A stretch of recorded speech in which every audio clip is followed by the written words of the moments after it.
Sodium-ion battery technology isn't exactly new, but something interesting is happening. CATL, the world's biggest lithium battery manufacturer, says that up to half the market could switch to sodium. That's right, the biggest name in lithium batteries is betting against lithium. Looks like lithium might need to recharge its reputation. After all, sodium-ion batteries are nearly as good as lithium, and salt is much cheaper and easier to access than lithium, so maybe it's not that surprising that CATL and some other companies are getting ready to manufacture huge numbers of them in preparation for what could be a massive market shift. But is sodium really the future of energy storage, or is it just another battery technology destined to live in lithium-ion shadow? I'm Matt Ferrell. Welcome to Undecided. This video is brought to you by Surfshark. As I mentioned, CATL is the world's largest battery manufacturer, and for perspective, in 2023, CATL's batteries made up around 40% of the global market. That's absolutely massive, and a good reason to take the company's views on battery tech seriously. So it's pretty interesting that in a November 2024 interview with Reuters, CATL co-founder Robin Zhang pushed back on the idea that solid-state batteries are the next big thing. Instead, he argued that sodium-ion batteries are the better bet, one with the potential to replace up to half the market that CATL currently dominates. And this isn't just talk. CATL already offers a sodium battery as part of its FreeVoy battery pack, a hybrid system combining lithium and sodium batteries for long-range EVs. That's surprising, considering sodium's biggest drawback, its lower energy density. Usually means bulkier, heavier batteries, and in EVs, every ounce and inch matters. But CATL isn't stopping there. The company is set to launch a second-generation sodium battery later this year, claiming an energy density of over 200 watt-hours per kilogram. That's still below today's best lithium-ion batteries at around 300 watt-hours per kilogram, but it's a big leap from its predecessor at 160 watt-hours per kilogram, and a sign of serious progress. CATL isn't alone in this push. Companies worldwide are ramping up sodium-ion battery production, preparing for what could be a massive market shift. But are sodium batteries truly the next big thing? And if so, what potential does Robin Zhang and the rest of the industry see in them? The concept behind sodium-ion batteries, or SiBs, is pretty straightforward. Sodium behaves a lot like lithium, so SiBs share essentially the same structure as their lithium-ion cousins. They also have a comparable round-trip efficiency, or RTE, meaning that you get back nearly the same amount of energy that you put in. But there's a trade-off. SiBs are less energy dense than lithium-ion batteries, which has historically limited their applications. So why is the battery industry so excited about SiBs if they're almost as good as lithium but still lacking in key areas? Well, salt is a lot more accommodating. It's vastly more abundant. There's an entire ocean full of it. It's also easier to extract and doesn't require the destructive mining practices needed for lithium and other precious metals.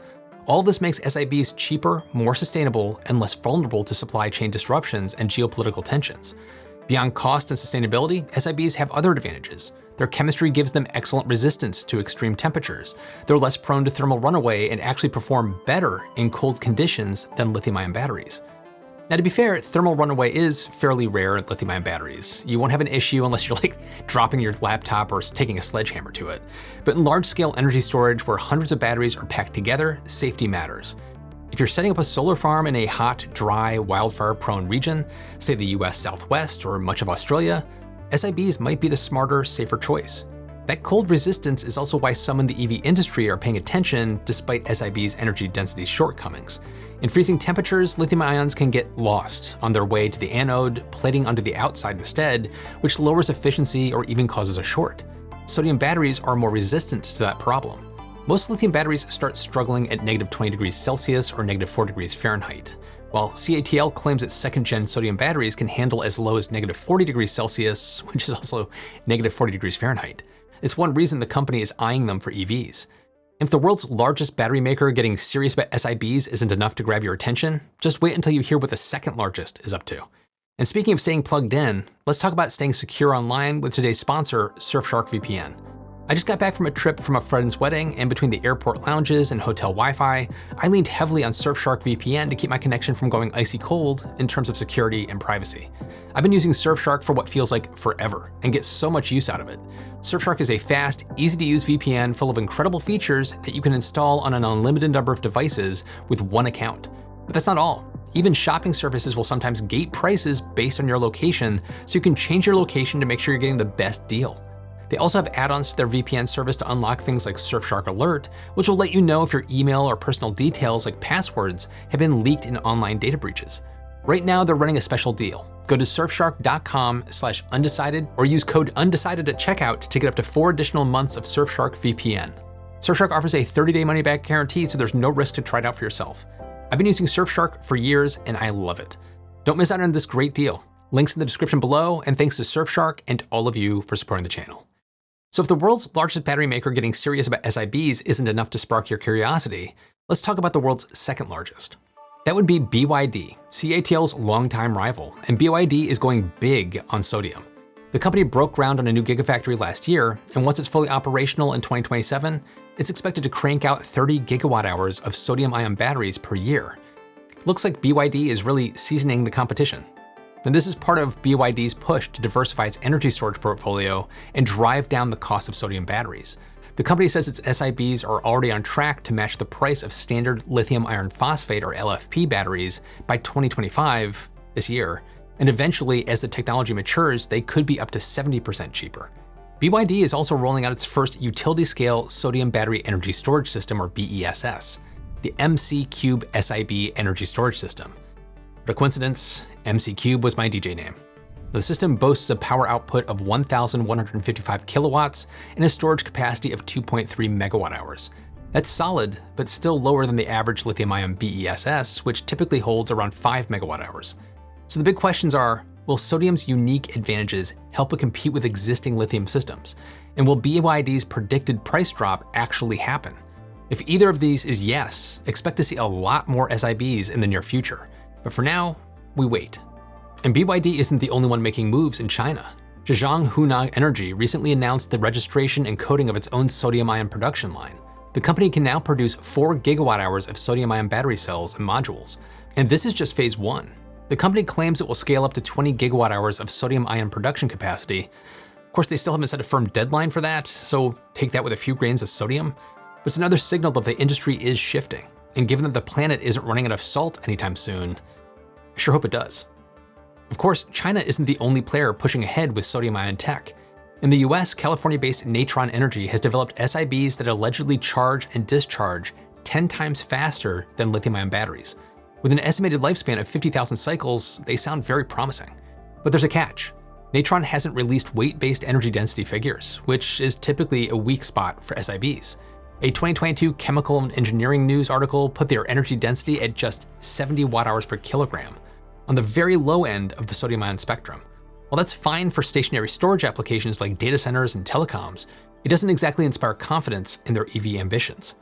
What really makes Natron worth discussing, though, is its push for full-scale commercial production. The company is building its own sodium-ion gigafactory in Edgecombe County, North Carolina, with a planned production capacity of 24 gigawatt hours.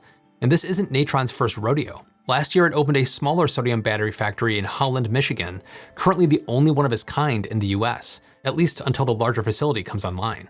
At full capacity, the Holland plant is expected to produce about 600 megawatts of sodium-ion batteries annually. It's unclear how much it's producing right now, but Natron says battery shipments will begin this June. Though SIBs are finally coming into their own, researchers haven't stopped pushing the envelope. Over in the US, scientists from Dinkę Lab have developed a sodium-ion battery using a new organic cathode made from, I'm not even gonna try to say this because it would short circuit my brain. I'm just gonna call it TAC. So what's an organic cathode and what does it do for a battery? Well, here organic means that a cathode is made from readily available non-metallic elements, stuff like carbon, hydrogen, oxygen, and nitrogen. Lithium-ion battery anodes are often made from similar materials using graphite, but making the cathode organic as well is a big deal. Normally, cathodes rely on metals that are scarce and difficult to mine, like cobalt. A fully organic battery where both the anode and the cathode are metal-free could be a game changer. So why aren't all batteries using organic cathodes already? Well, the problem is that they tend to dissolve into the electrolyte, degrading both the electrolyte and the cathode. But according to the Dinkę Group, TAC is completely insoluble, highly conductive, and boasts a high energy density. In fact, it could rival traditional cobalt-based cathodes at roughly 1/3 the cost. TAC was originally developed for lithium-ion batteries, but the results sparked a new idea. What if they applied it to sodium-ion batteries? Since one of sodium's biggest drawbacks is its lower energy density, why not address that weakness while keeping all the cost and sustainability benefits? Adapting the cathode for sodium batteries took a year of refinement, as the researchers had to tweak design principles that didn't translate easily from lithium-ion technology. But the results surprised them. In the words of lead author Tianyang Chen, The binder we chose, carbon nanotubes, facilitates the mixing of TAC crystallites and carbon black particles, leading to an homogeneous electrode. The carbon nanotubes closely wrap around TAC crystallites and interconnect with them. Both of these factors promote electron transport within the electrode bulk, enabling an almost 100% active material utilization, which leads to almost theoretical maximum capacity. Now, unlike the other sodium batteries we've been discussing, this breakthrough is still in the lab. There's no telling when or if it will be commercialized, pass third-party tests, or overcome all of the usual hurdles. But it's still an exciting development for both lithium and sodium batteries. And for what it's worth, the Dinkę Group's initial research was funded by Lamborghini. So if this tech does make it to market, a luxury automaker is already in line, ready to capitalize on it. While the future looks bright for SIBs, beware. Just because it glitters doesn't mean it's, well, salt. In November of 2023, Swedish manufacturer Northvolt unveiled its own sodium battery, boasting a respectable 160 watt-hours per kilogram energy density. It's respectable, but not exactly rock salt solid. The company had already made waves with its nickel manganese cobalt formula, but like many others, it aimed to expand. After launching its first gigafactory in Sweden and setting up additional facilities in Poland and Germany, Northvolt set its sights on North America, planning a battery factory in Montreal. But by the following November, Northvolt had filed for Chapter 11 bankruptcy. Since this is a restructuring type of bankruptcy, it's not as dire as it sounds. Northvolt says its Swedish operations will continue as usual, and its German and North American subsidiaries, funded separately, aren't affected.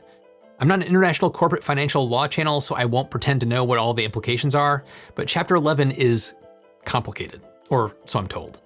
On one hand, Northvolt claims this voluntary reorganization will give them access to $145 million in cash collateral and $100 million in debtor in possession financing. On the other hand, bankruptcy, no matter the type, doesn't exactly inspire confidence. So is this just a financial financing or a sign of deeper trouble? Guess we'll find out. There are still some lingering issues with sodium batteries. Despite what CATL, BYD, and Natron are saying, I remain skeptical about its role in EVs. The biggest hurdle is energy density. Sodium-ion battery packs simply don't pack as much power per pound as lithium does. And while they use cheaper materials, their lower energy density means the cost per unit of stored energy actually ends up higher. The savings from cheaper components might eventually balance this out, but for now, it's complicated. There's also an economic twist. Sodium batteries gained traction during the lithium shortage, but now, well, lithium prices have plummeted, down 70% in the past 3 years due to oversupply. That price drop has weakened the financial case for sodium, at least for now. In a February 2025 Science article, battery chemist Dan Steingart from Columbia University pointed out that sodium-ion manufacturers are still too small to benefit from economies of scale. In a January 2025 Stanford study examining SIB's path to market success, noted that when or if they'll become cost competitive is still highly uncertain. And of course, lithium still has an iron phosphate grip on multiple industries. Even with SIB's potential drag-and-drop compatibility, shifting manufacturing and consumer demand will take time. This creates a catch-22. Sodium batteries will only get cheaper when they're widely produced, but they'll never hit that scale until they're cheaper. So where does that leave SIBs? Honestly, I think it's a pretty exciting spot. Too often when covering new battery tech, I have to pump the brakes with the usual disclaimers. It's still in research or it's years away from commercialization. But sodium-ion batteries, they're already rolling out, backed by some of the biggest battery makers on the planet. This might be one of the few times a salty market outlook is actually a good thing. That alone puts them high on the technology readiness level, arguably around a 9 for BESS applications, and maybe a few steps behind that for the others. Yes, SIBs still have hurdles, but compared to the other emerging battery technologies, these challenges seem much more manageable. If they pull it off, sodium-ion might just be the seasoning our energy grid needs. But what do you think? Do you think sodium has a shot at catching on? Jump in the comments and let me know. And be sure to listen to my follow-up podcast, Still to be Determined, while I keep this conversation going. Thanks as always to my patrons for your continued support and helping me to keep the channel going. Keep your mind open, stay curious, and I'll see you in the next one.